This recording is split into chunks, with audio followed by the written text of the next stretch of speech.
Hilabete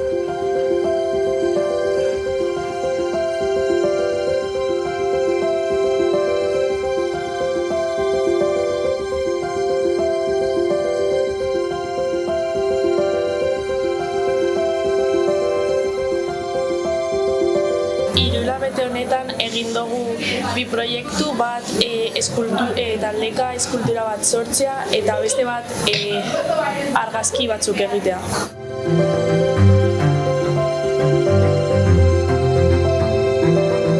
Argazkiak perspektiba, kontrasteak eta eskultura zan zelan injustizia bat errepresentatzea bai. Eta guk aukeratu dugu dordoka bat egitea birziklatutako plastikoekaz eta gure helburua da itsasoan dagoen kutsaduraz kontzientziatzea.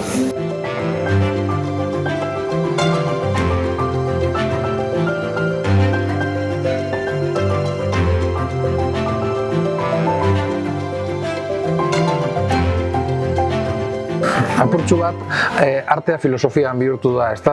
Artea filosofia edo mensajea edo mezu batena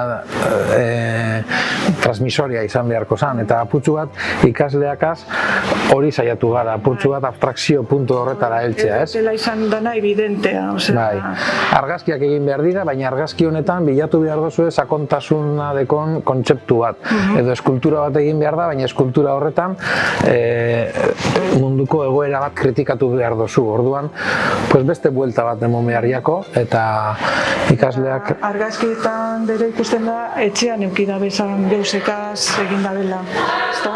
Kontrastea kolorean, kontrasteak, argi ilunak, espiluak erabili dabe bakarrik ikuspuntu batez ikusteko, besteak ikusteko.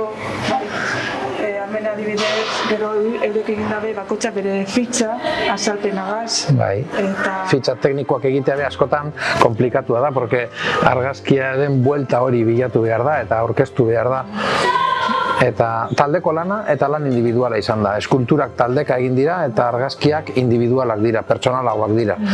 Eta nahiko ondo egon dira, hasieran kostatu egiten da apurtxu bat abstrakzio puntu horretara heltzea. Ez dago soituta. Ez dago soituta, ez. Baina behin martxa hasita ondo dabiz.